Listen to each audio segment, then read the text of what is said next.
El enunciado del ejercicio dice, utilice el círculo de Moore para determinar los momentos y los productos de inercia del problema con respecto a unos nuevos ejes centroidales, los cuales se obtienen al rotar los ejes X e Y un ángulo de 45 grados en el mismo sentido de las manecillas del reloj. Pues ahora nosotros tenemos que determinar las inercias con respecto a los ejes que se van a obtener al rotar los ejes X e Y 45 grados en sentido horario, en sentido de la manecilla del reloj. Entonces pide que utilicemos el método del círculo de Moore para determinar ello. Nuestros ejes X e Y son los ejes que están ubicados acá. Esta es una figura relativamente simétrica, asimétrica, ¿verdad?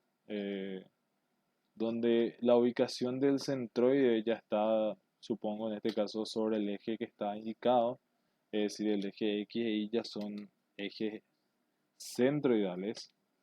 Y eso es muy importante que interpreten al momento de leer el enunciado si se refiere a ejes que son ejes principales o ejes principales centroidales porque son dos valores diferentes. Cuando hablamos de ejes centroidales son ejes que tienen como origen el centroide de la figura que nosotros estamos analizando. Entonces en este caso el enunciado dice que son nuevos ejes centroidales. O sea que inicialmente los ejes X y Y ya son ejes X, o sea, son ejes centroidales y este punto es el centroide de la figura.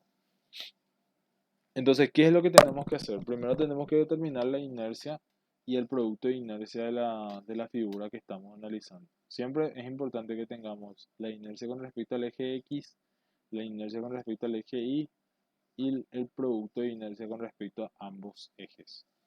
¿Cómo hacemos esto? Vamos a dividir la figura en figuras conocidas. En este caso, por ejemplo, yo voy a dividir esto en este rectángulo, lo voy a dividir en este otro rectángulo y en este rectángulo un poco más grande. Voy a quitar este porque parece que queda un vacío.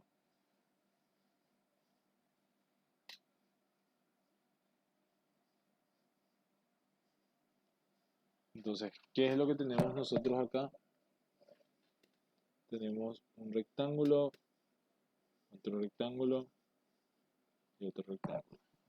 El dato que yo necesito utilizar para este caso tiene que ser este dato que está acá, que normalmente se les da a ustedes con el ejercicio, de tal manera que ustedes no tengan que utilizar una tabla o un formulario específico, sino directamente sea utilizar el dato del examen y poder resolver. ¿Qué es lo que tiene como conocido este dato para ustedes? Tiene el valor de las inercias centroidales de las figuras geométricas conocidas. Normalmente eso ya le da una pista de qué figuras geométricas deberían de poder utilizar.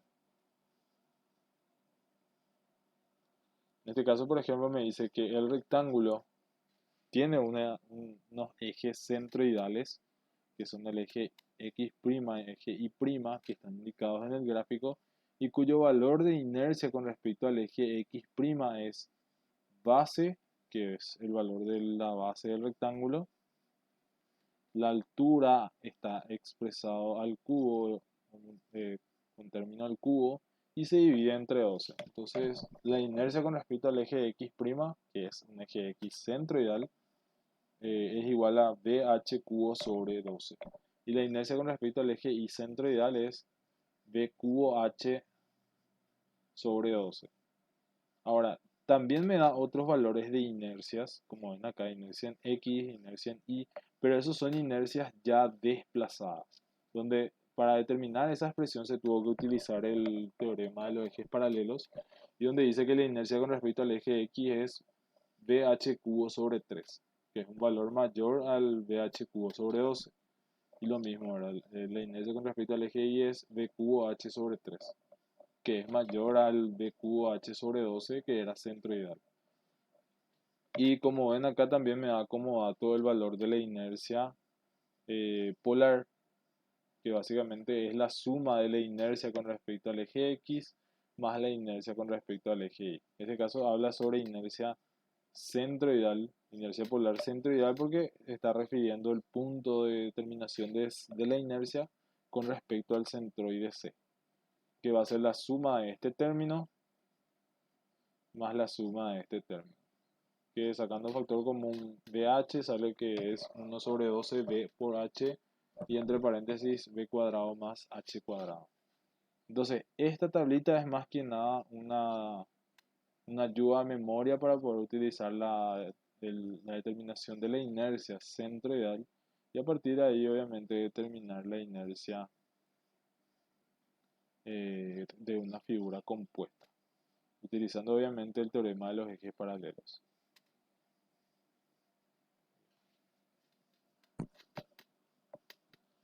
¿Qué es lo que vamos a hacer ahora? Vamos a armar voy a armar un cuadro similar al que nosotros hacíamos en el caso de la determinación del centroide, donde vamos a tener un cuadro que va a tener la figura, un cuadro donde va a estar las coordenadas,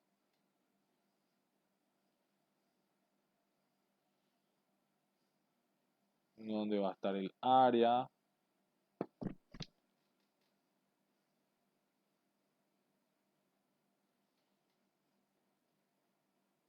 luego un cuadro donde voy a tener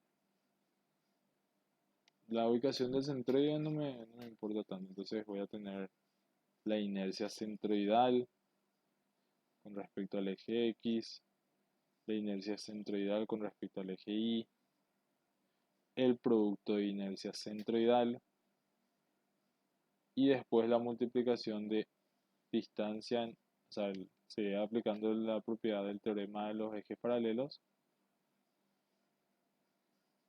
sería la distancia con respecto al eje X al cuadrado por el área, la distancia con respecto al eje Y al cuadrado por el área y después el valor de la distancia con respecto al eje X por la distancia con respecto al eje Y por el área, que sería para aplicar el teorema de los ejes paralelos. Entonces voy a hacer primero acá. Figura. Mi figura 1 es un rectángulo, que como ustedes ven acá es un rectángulo que tiene de altura, sería 8 menos 40, no, perdón, sí, 40 menos 8 sería 32 y de base tiene 8, que es lo que me marca acá. Entonces, mi figura 1 es una figura rectangular.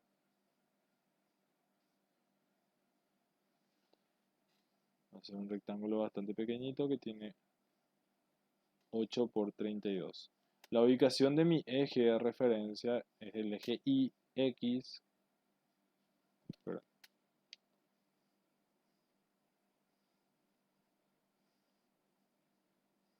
que básicamente están pasando así. Y donde la ubicación del centroide de esta figura con respecto a mi eje, a mi origen, que es el centro, yo sé que la distancia desde acá hasta acá tiene que ser 50, entonces la ubicación del centroide tiene que ser igual a 46, porque tiene que ser 4 milímetros menos, ¿verdad?, para ubicar el centro mismo de mi figura, ya que el centroide está ubicado en esta posición. Entonces, y la posición en la que se encuentra en el eje Y, la posición del centroide sería la mitad de 32 es 16, más 4 milímetros, que es la mitad del espesor que tiene el rectángulo 2. Acá era 4, entonces va a ser 20. Entonces, ¿qué es lo que yo determino con esto? Primero determino la posición del centroide de cada figura y el valor del área. El centroide en X es 46 milímetros, el centroide en Y es 20 y el valor del área sería 8 por 32, que es igual a 256 milímetros. Todo en milímetros. Acá es donde yo utilizo la determinación del centroide, la inercia centroidal.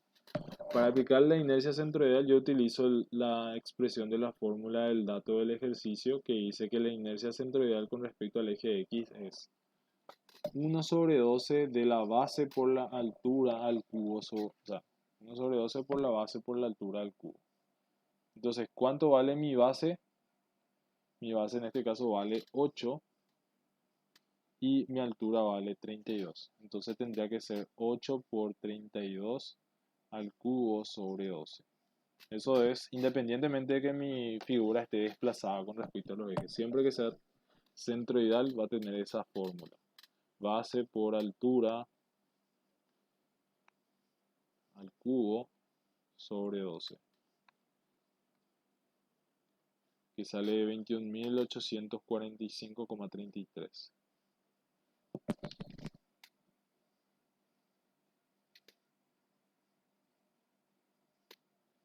Y puedo determinar también la inercia centroidal con respecto al eje Y, que es la base al cubo por la altura sobre 12.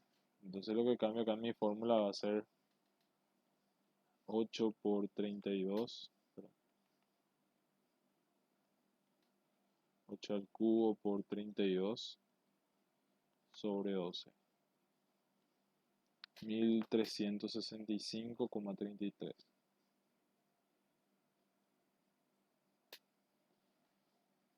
Y el producto de inercia centroidal. En este caso mi formulario, o sea, mi dato adicional no me da un valor de producto de inercia. Y yo en este caso no voy a inventar el producto de inercia, pero yo sé que el producto de inercia va a ser cero. ¿Por qué? Porque si yo considero el eje centroidal, ¿qué está ocurriendo con mi figura? Mi figura tiene como eje un eje que es de simetría. Básicamente la mitad del elemento se encuentra de un lado del eje y la otra mitad se encuentra del otro lado. Entonces básicamente la figura es simétrica respecto al eje. Entonces en ese caso si es un eje de simetría, automáticamente el producto de inercias va a ser igual a cero. Y como estamos hablando de eje centroidal, entonces el producto de inercia centroidal es igual a cero. Entonces no es que no me está dando, sino porque es una condición que yo voy a poder verificar de acuerdo a la ubicación de los ejes con respecto a la figura geométrica. Si es un eje de simetría, automáticamente el producto de inercia es cero. Entonces, ¿qué hago después? Voy a determinar el valor de la distancia al eje X al cuadrado por área y la distancia al cuadrado en Y al cuadrado por área. Para el caso de la distancia con respecto al eje X, yo tendría que tomar, y acá depende mucho cómo uno entienda, ¿verdad? Yo voy a tomar que la distancia al eje X sea el valor de X, pero realmente tendría que ser en Y. Entonces lo que voy a hacer es tomar este valor de distancia en X, que sería la ubicación del centroide de la figura a uno de los ejes, en este caso el eje horizontal. Entonces lo que voy a tener que multiplicar va a ser 46 al cuadrado por el valor del área que es 256. 541.696.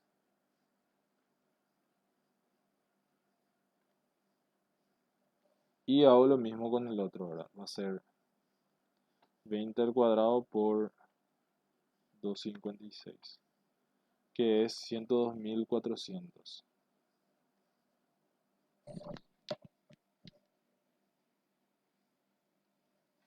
Luego, el valor del elemento que voy a utilizar en la última columna va a ser la multiplicación de d en x por d en y por el valor del área. O sea, sin tener que elevar al cuadrado ninguno de ellos. Y eso es para determinar el producto de inercia. Entonces va a ser en este caso 46 por 20 por 256, que es multiplicar los tres valores dados. 235, 530. Entonces este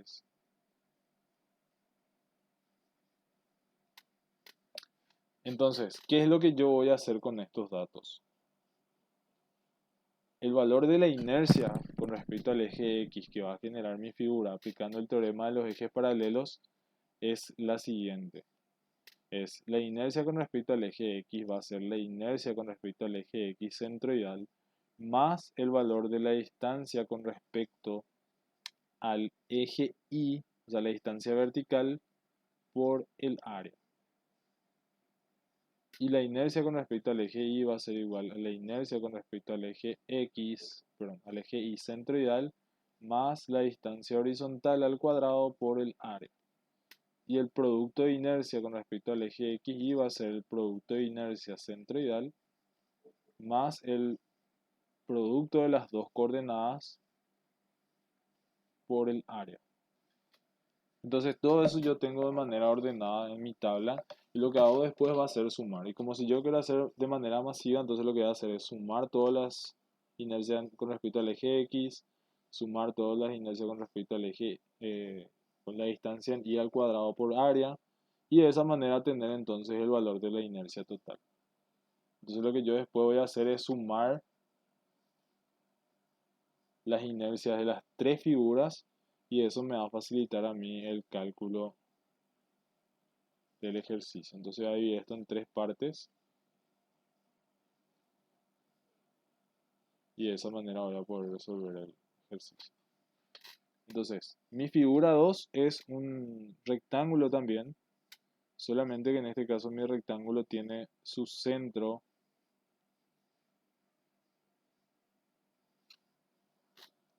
Mi centro de referencia es el centroide de ese rectángulo, mi eje X e Y.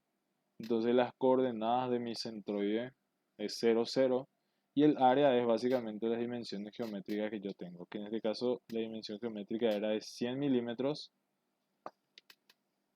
multiplicado por 8. Entonces va a ser 800, que es la dimensión que yo puedo ver acá, ¿verdad? 100 por 8. La inercia con respecto al eje X va a ser la base, que es 100 por la altura al cubo sobre 12, siempre para el rectángulo. Entonces voy a determinar la inercia centroidal. 100 por 8 al cubo sobre 12. 4266,67. Y la inercia con respecto al eje Y va a ser 100 al cubo por 8 sobre 12. Entonces en este caso va a ser 100 al cubo por 8 sobre 12. 666.667,67. Y el producto de inercia ya sabemos que vale 0 porque es un eje de simetría. La distancia en x al cuadrado por el área que teníamos acá, para este caso va a ser 0 porque estamos considerando la distancia que hay del centroide con respecto al eje que estamos adoptando y básicamente está pasando sobre el centroide, entonces va a valer 0. Y el producto de inercia también va a ser 0. Entonces ahí completamos toda la línea que hay para esta figura. Para esta figura de acá, la figura 3, la coordenada en x es la que cambia de signo y la coordenada en y también cambia de signo. Es decir, nosotros tenemos la figura 3, es una figura que está con la misma nomenclatura, 32, tenía 8, pero nuestro eje X e Y se encuentran ubicados así. Entonces, ¿qué ocurre con mi coordenada X? Que anteriormente era 46, ahora va a ser menos 46 y la coordenada en Y que anteriormente era 20, ahora va a ser menos 20. Entonces acá va a ser menos 46, menos 20. El área sigue siendo el mismo que era 256, que es 8 por 32. Y el valor de las inercias centroidales siguen siendo las mismas que la de la figura 1. Solamente que hay que tener en cuenta que cuando calculemos el valor de la inercia en por el método Steiner siempre va a estar elevado al cuadrado, entonces no va a influir prácticamente que tenga coordenadas negativas. Acá, por ejemplo, es también independiente de las coordenadas. 33. Este va a ser 1365,33. El producto de inercia es 0. La distancia por el área sería distancia al cuadrado, sale al final, por más de que sea negativo, sale positivo, entonces me va a salir el mismo valor. 541,696. Y este va a ser 102.400. El producto de inercia 235.530. Entonces, ¿qué es lo que voy a hacer ahora? Sumar todo. Voy a sumar la columna de inercias centroidales en X.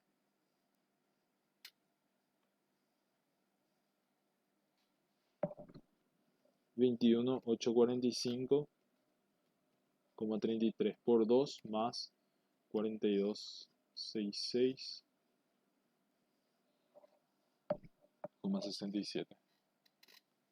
Sería 47.957,33.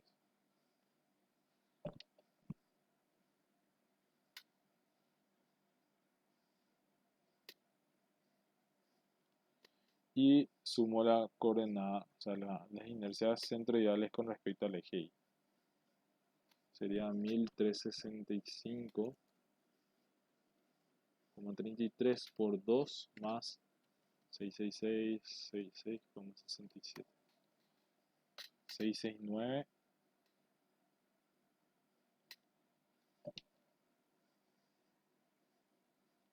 397,33. El producto de inercia también sumo, que en este caso da todo 0, todo refiriéndonos a los centroidales. Y después sumo las demás columnas. Acá sería 541,696 por 2.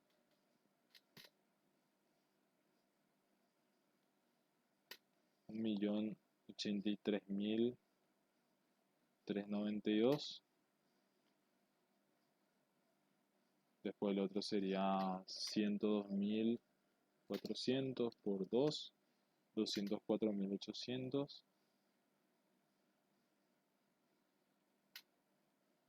Y por último sería 235.530 por 2, que sería 471.060.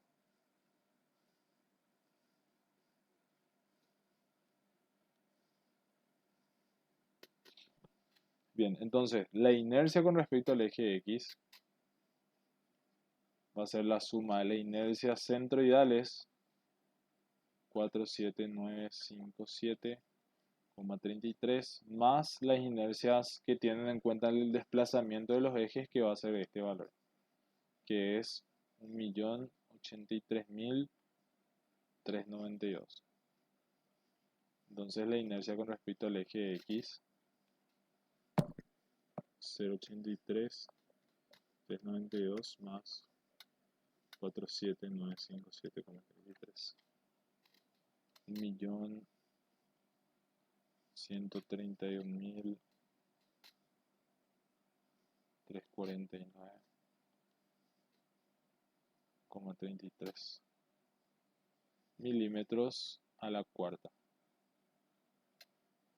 La inercia con respecto al eje Y va a ser la suma de la inercia centroidal, que era 69397,33 más el que tiene en cuenta el desplazamiento de los ejes, que es 204.800. Entonces la inercia con respecto al eje Y es igual a 669.397,33 más 204.800. 874 197,33 milímetros a la cuarta. Y el producto de inercia XY va a ser igual al producto de inercia centroidal, que era 0, más el que tiene en cuenta el desplazamiento de los ejes, que es 471,060. Entonces el producto de inercia XY es 471.060 milímetros a la cuarta. Bien, todo esto es lo que normalmente vamos a tener que hacer en el capítulo, que es realizar la determinación de las inercias de figuras geométricas compuestas, donde la idea es determinar siempre las inercias centroidales y la inercia desplazada, o la inercia que tiene en cuenta el desplazamiento de los ejes, que es el que aplicamos para el teorema de los ejes paralelos. ¿Se entiende? ¿Alguna consulta hasta acá? Se entiende todo, profe. Ahora, el ejercicio en sí se refiere a círculo de Moore. Entonces, si la unidad de medida es milímetros a la cuarta, porque es distancia al cuadrado por área, entonces distancia al cuadrado sería milímetros a la cuarta y el área, o sea, distancia al cuadrado milímetro al cuadrado y después el área es milímetros al cuadrado también. Pueden ustedes de repente cambiar la unidad de medida y tomar todo en centímetros o cosas así, pero la unidad de medida es o sea, longitud a la cuarta.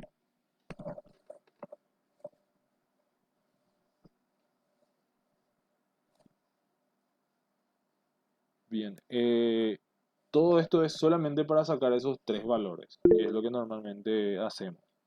Y en este caso, lo que pide el ejercicio es determinar las inercias con respecto a los nuevos ejes utilizando el círculo de Moore. Entonces, ¿qué es lo que tenemos que hacer? Primero tenemos que graficar el círculo de Moore. Y para graficar el círculo de Moore, nosotros tenemos que utilizar al menos dos puntos que representen parte del círculo.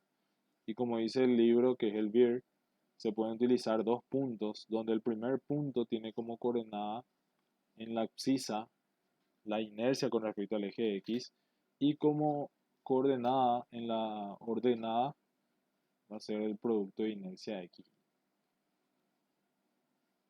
Voy a cambiarle esto y voy a ponerle P para que sea producto.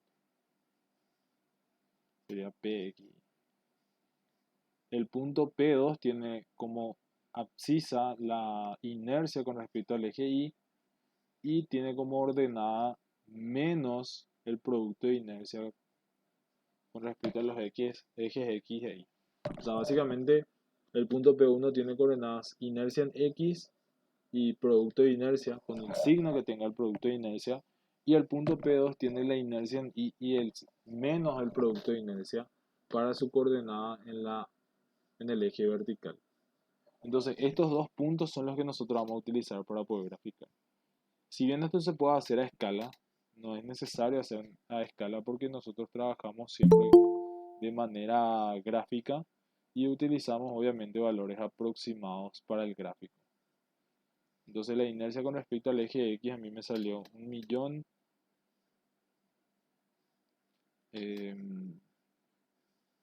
Voy a hacer menos decimales para no ser tan largo. 1, ¿cuánto sería?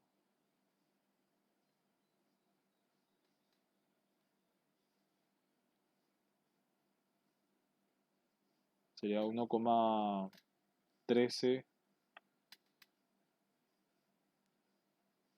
por 10 a la sexta. Y en este caso el producto de inercia sería, para que tenga el mismo valor,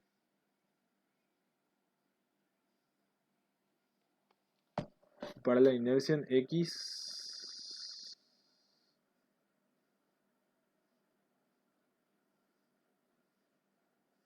sí, tenía que sumar la distancia, cierto, tenés razón, Luis. O sea, en este caso, este tendría que haber sido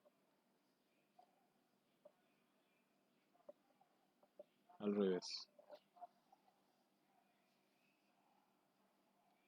Acá tenía que haber sido 204.800 y acá tenía que haber sido 1.083.392.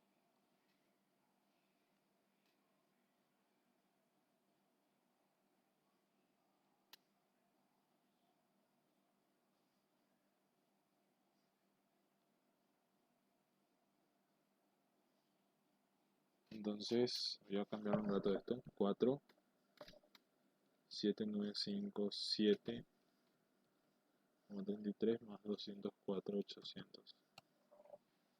Serían 252,757,33. Que para pasar en sería 0,25 por 10 a la sexta. Y en el caso de la inercia con respecto al eje X sería 669,397,33 más 183,392, que da 1.752,789,33. Que dando en expresión científica sería 1,75.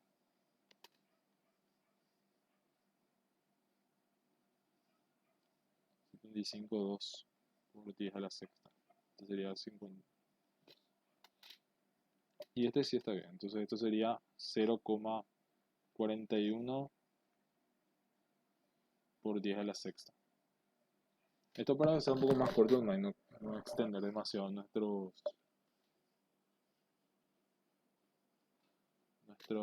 términos de las coordenadas. Que en este caso sería la inercia con respecto al eje X, que es 0,252 por 10 a la sexta. Y este sería 0,41 por 10 a la sexta. Y el punto P2 sería 1,752 por 10 a la sexta y sería menos 0,41 por 10 a la sexta. Eso es indicativo obviamente que si trabajamos en un sistema de coordenadas, uno tiene coordenadas positivas y otro tiene coordenadas negativas. Voy a trazar el gráfico del círculo. En este caso, esta sería la representación de mi círculo. Y esta sería la línea de donde pasa el centro del círculo. Entonces, lo ideal es encontrar primeramente sería este el eje, el centro del círculo, para que sea mucho más fácil después de trazar todos los elementos. Entonces, ¿dónde se encuentra ubicado el centro? El centro del círculo siempre tiene que cumplir esta condición.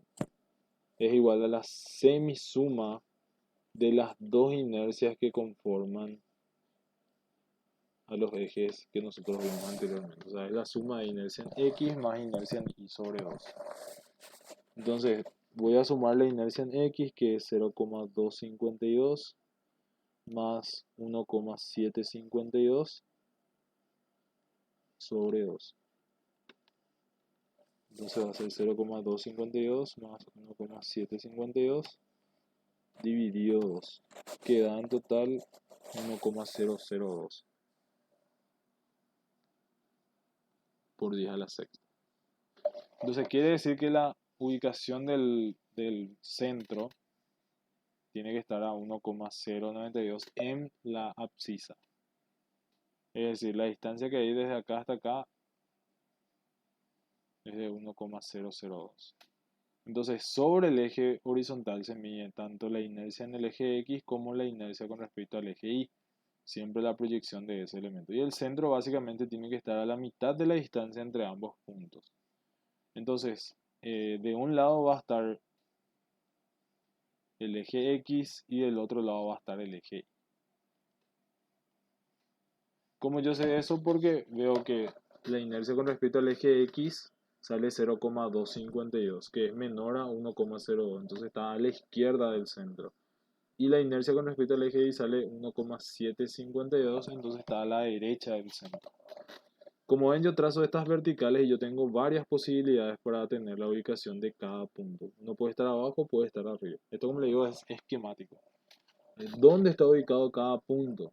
Y eso depende de las coordenadas. Por ejemplo, el punto P1 tiene una coordenada, o sea, una ordenada, que básicamente tiene que ser el producto de inercia positiva, entonces indicaría que el punto P1 está ubicado por encima del eje horizontal. Y por ende el punto P2 tendría que ser el que se encuentra ubicado con respecto por debajo al eje horizontal. El eje vertical siempre tiene que coincidir con el producto de inercia de los puntos que nosotros utilizamos. Entonces, una de las propiedades que tiene el círculo de Moore cuando se trabaja normalmente en el círculo de Moore es que cada línea que une el centro con el punto específico representa al eje que nosotros queremos indicar. Es decir, esto representa el eje X. Y esta línea que está acá representa al eje Y. ¿Cómo yo sé que eso es indicativo? ¿Por qué? Porque el punto P1 tenía como su primera coordenada la inercia en X. El producto de inercia X. Entonces, este punto representa la unión del centro con el punto P1 representa el eje X. Y la unión del centro con el punto P2 representa al eje Y. Otra de las propiedades que tiene el círculo de Moore es que el ángulo que nosotros representamos en el plano real, que sería básicamente en el gráfico de donde se encuentra el elemento, que vale un valor de ángulo θ, en el círculo de Moore se grafica el mismo valor angular, pero duplicado. O sea, en el círculo de Moore se respeta el sentido de rotación de los ángulos, es decir, si acá gira en sentido antihorario, en el círculo de Moore también se gira en sentido antihorario. Si se gira en sentido horario, entonces también en el círculo de Moore se va a girar en sentido horario. Lo único que difiere en relación a los ángulos que se tienen en el plano real, y me refiero al plano real, la situación donde mi elemento se está dando esta condición y yo voy a hacer girar, por ejemplo, acá un cierto ángulo mis ejes, entonces ahí yo estoy girando un ángulo en el plano real. ¿Cómo se ve eso en el círculo de Moore? Se ve como el doble de ese valor angular. Es decir, en ese caso nosotros tenemos que duplicar el valor del ángulo para resolver y poder aplicar las propiedades del círculo. Acá. En este caso entonces los ejes X e Y que nosotros tenemos en nuestro gráfico del plano real, ¿qué características tienen? Son ejes que son ortogonales, o sea, forman 90 grados. Entonces, si en el plano real forman 90 grados, en el plano del círculo de Moore, ¿qué ángulo van a formar? Y van a formar un ángulo de 180 grados. Entonces, los puntos P1 y P2 son puntos de un mismo diámetro. Necesariamente tienen que ser puntos de un mismo diámetro. O sea, tienen que pasar por el centro. Al unir el centro, eso tiene que formar sí o sí un diámetro. Voy a cambiar esta ubicación y voy a poner acá el punto P2. Entonces no hace falta que sea tan exacto, pero sí obviamente entender el concepto de qué aproximación es la que se tiene.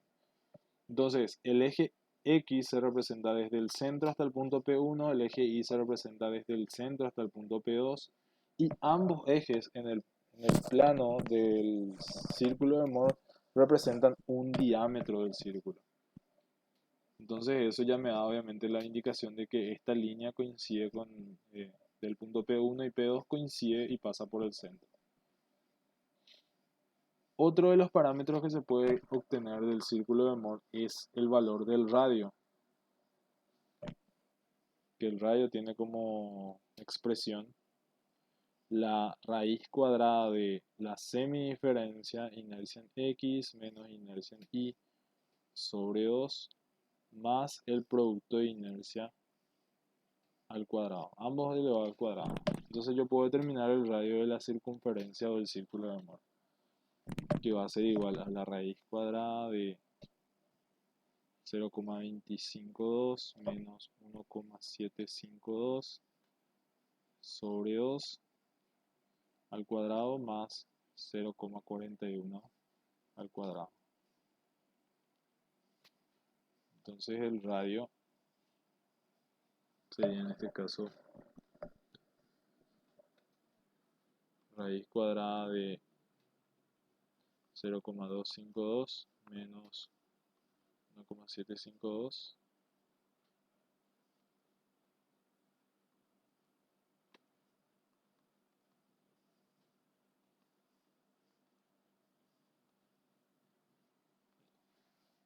sería 0,855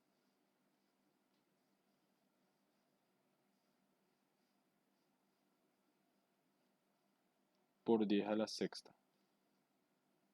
Todo de milímetros a la cuarta, la misma unidad de medida. Entonces, el radio de la circunferencia ya es un valor conocido, que es la distancia del centro a cada uno de los puntos que nosotros indicamos en el gráfico. Y otro parámetro que nosotros podemos obtener es justamente el valor angular que se tiene que girar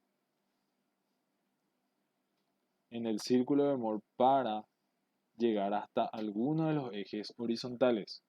En el círculo de Moore, estas líneas que están acá, voy a graficar con esto. Estas líneas que están acá representan a los ejes de máxima inercia y ejes de mínima inercia. En este caso, este representa al eje de mayor inercia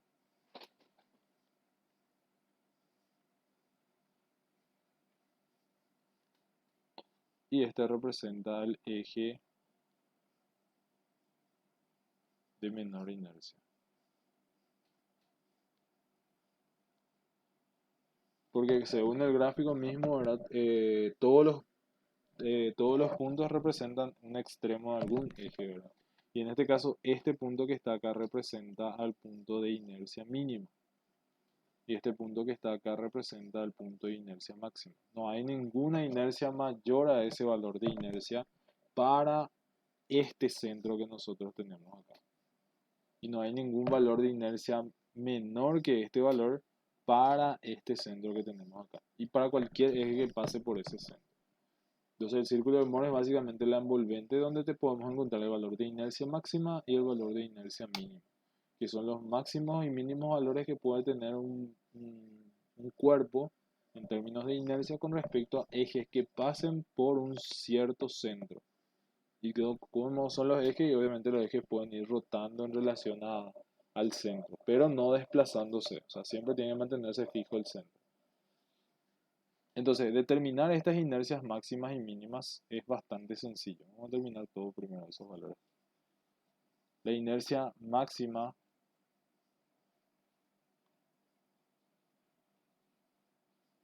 es igual al centro más el valor del radio. Es básicamente conocer la posición del centro y sumarle el radio, que básicamente esa es la distancia que hay hasta el centro.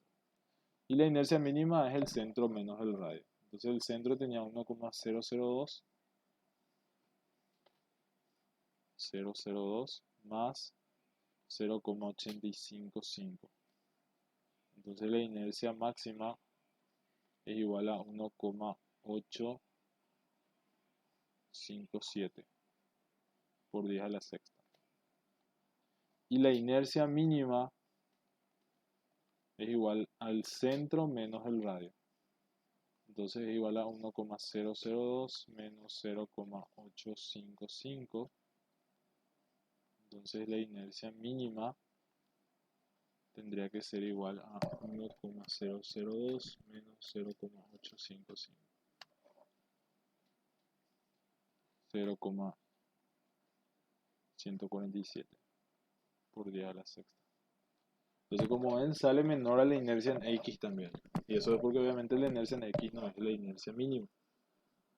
Entonces, la inercia mínima posible del ejercicio es 0,147 por 10 a la sexta milímetros a la cuarta. Tendría que ser milímetros a la cuarta. Entonces, esos valores se denominan inercias máximas o inercias máximas y mínimas o inercias principales. Y son inercias principales centroidales porque los ejes que estamos considerando son ejes centroidales, pasan por el centroide de la figura.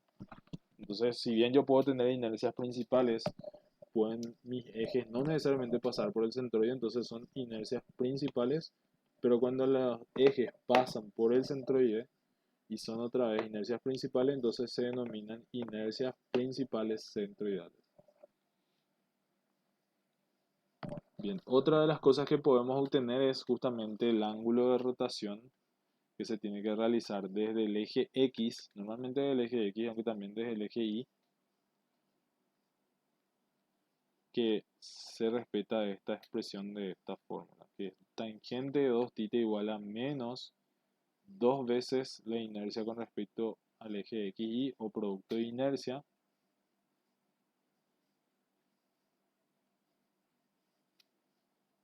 dos veces el producto de inercia dividido la inercia con respecto al eje X menos la inercia con respecto al eje Y, siempre en ese orden. Entonces, tangente de 2 θ es igual a menos 2 por el producto de inercia que teníamos inicialmente era 0,41 sobre la inercia con respecto al eje X que es 0,252 menos 1,752. Entonces tangente de 2 θ es igual a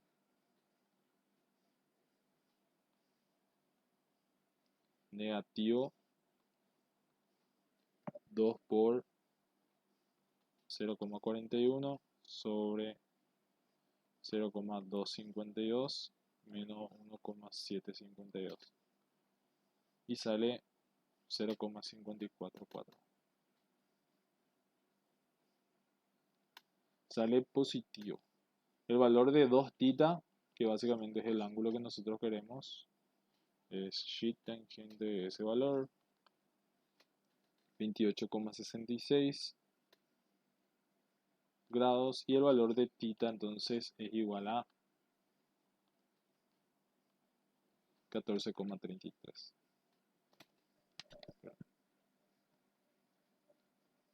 ¿Qué representa esto en nuestro gráfico?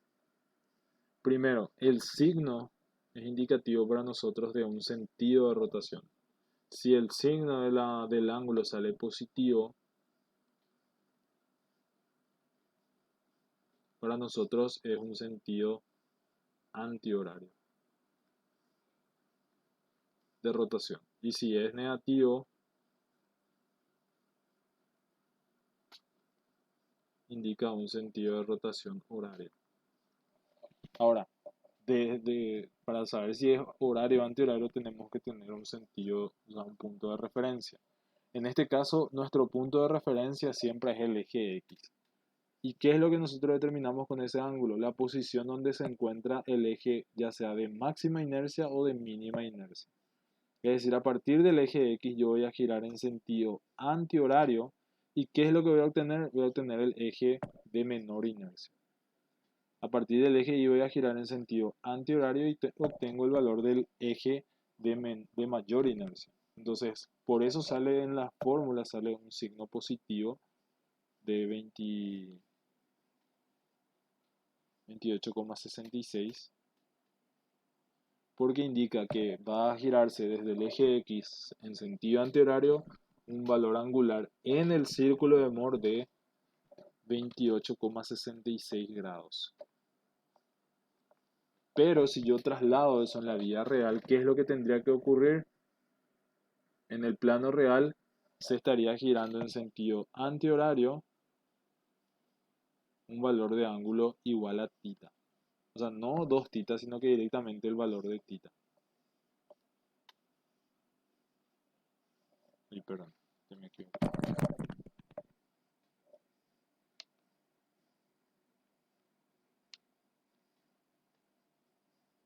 Entonces en el plano real se va a girar la mitad de lo que se gira en el plano del círculo de Moore. O dicho de otra manera, en el círculo de Moore se va a girar el doble del ángulo que se gira en el plano real. Pero se mantiene la misma condición de que si se gira en sentido antihorario, entonces se gira también en el plano real como en el círculo de Moore el mismo valor angular. Entonces esto es 14,33. Y esto representa un eje principal. El mismo valor angular, 14,33 grados. Pero a nosotros esto no nos está ayudando todavía a terminar el ejercicio porque a nosotros nos pide determinar las inercias con respecto a los ejes que rotan 45 grados en el sentido de las manecillas del reloj. O sea, yo tengo que hacer girar un ángulo de 45 grados en relación a las manecillas del reloj. Entonces, ¿qué es lo que voy a hacer? Voy a rotar 45 grados en el plano real. Y eso va a ser indicativo de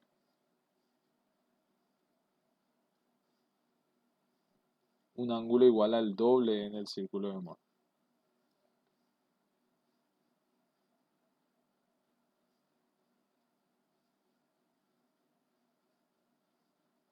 Entonces, en este caso, mis nuevos ejes van a girar en sentido horario 45 grados. Sería este y este. Voy a llamarle ejes U y B, que giran 45 grados, sentido horario.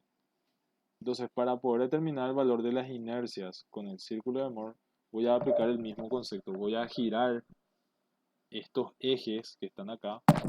Voy a girar el mismo, o sea, el doble del valor angular, pero en el mismo sentido.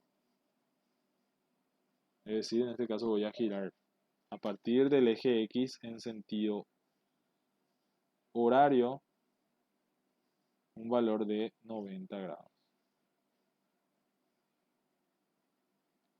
O sea, el ángulo que se forma acá es de 90 grados. Y con respecto al eje Y también voy a girar en sentido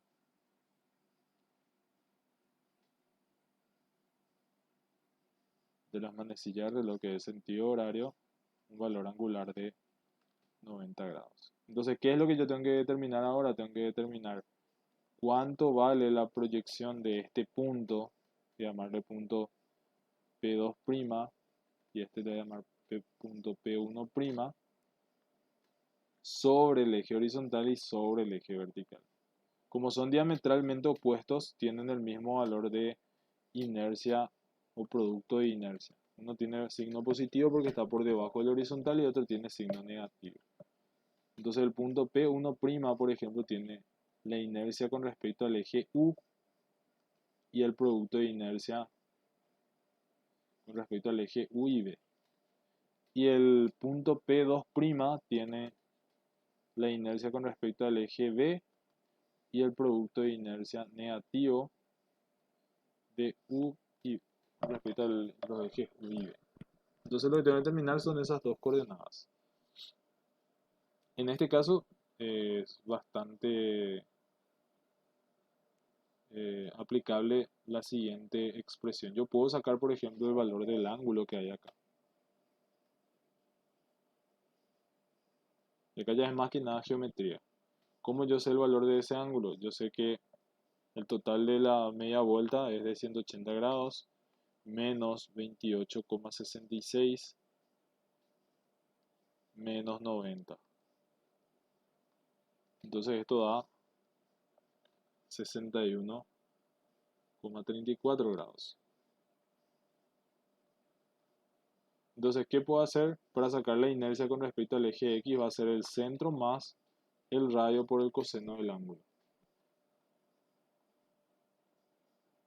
Entonces, la inercia con respecto al eje U va a ser igual al centro más el radio por el coseno del ángulo, que en este caso es 61,34.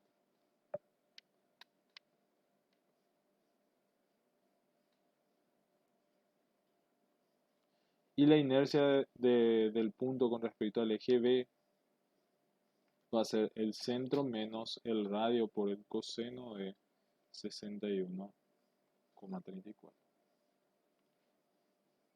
Y el producto de inercia U y B va a ser igual al radio por el seno del ángulo.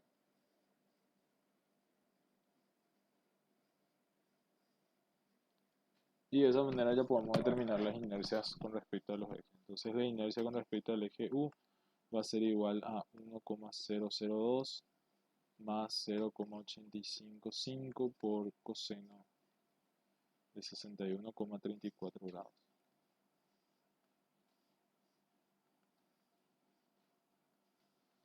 Uno coma cero cero dos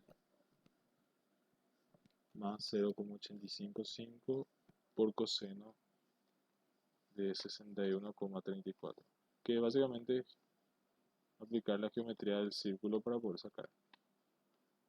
Nada de complicarse con fórmulas, expresiones. Sería 1,41. 41,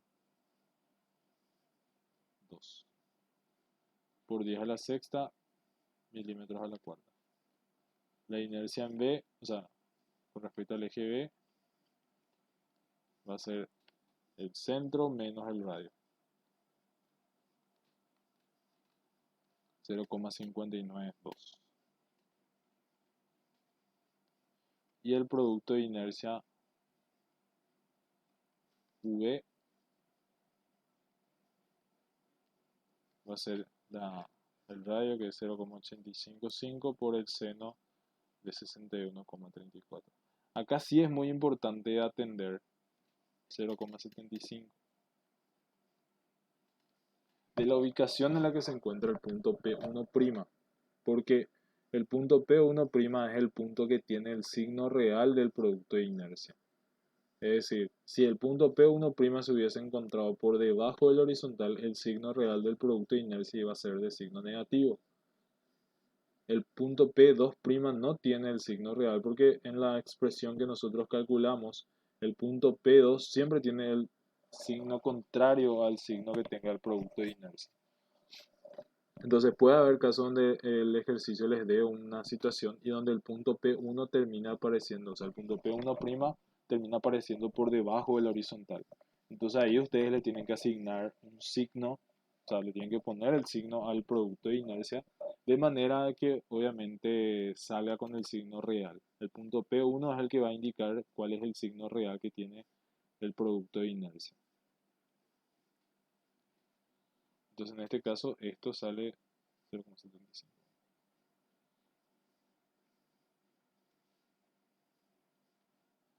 Entonces este es por 10 a la sexta, este es por 10 a la sexta. Y esos serían los valores pedidos por el resultado. Las inercias con respecto al eje X, perdón, con respecto al eje U, con respecto al eje B y con el producto de inercia correspondiente. Estos serían los nuevos ejes rotados 45 grados en sentido horario, en relación a los ejes X e Y ya indicados en el gráfico. ¿Se entiende? No sé si hay alguna consulta o duda.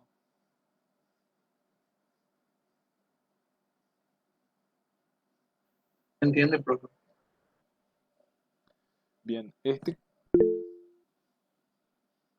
claro, en este caso es larga la resolución porque justamente partimos desde calcular primero la inercia y después recién aplicar el método del círculo de Mohr. O sea, normalmente en algunos ejercicios ya les da el valor de las inercias y ustedes tienen que aplicar nada más que el concepto de círculo de Mohr para resolver, o un ejercicio como este prácticamente es hacer todo, ¿verdad?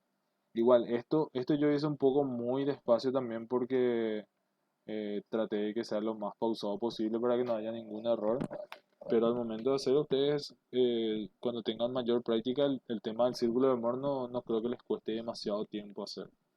Igual lo que sí le digo es la parte complicada en sí para este capítulo es hacer y determinar las inercias, porque normalmente uno tiende a equivocarse, entonces la idea es no cometer errores para evitar eh, perder puntos o cosas así en los exámenes. En el parcial, o sea, en el taller yo creo que no va a ser un ejercicio muy largo porque se estima el tiempo que es algo relativamente corto. Pero normalmente suele salir ejercicios de círculo de Mohr para lo que corresponde al taller. Entonces, los ejercicios que voy a estar publicando van a ser ejercicios siempre relacionados a ese capítulo, o sea, a ese tipo de ejercicio.